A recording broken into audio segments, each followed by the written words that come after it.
Oh, hello there. Coming out of college, just reading this really good book.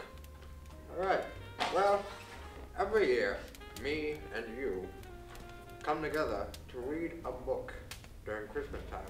Now, this year, I picked a classic, "'Twas the Night Before Christmas." Now, let's start.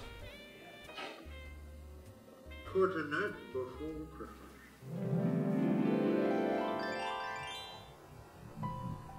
Snow had fallen on the town of North Poleville, and Avery Ring was out for some fun.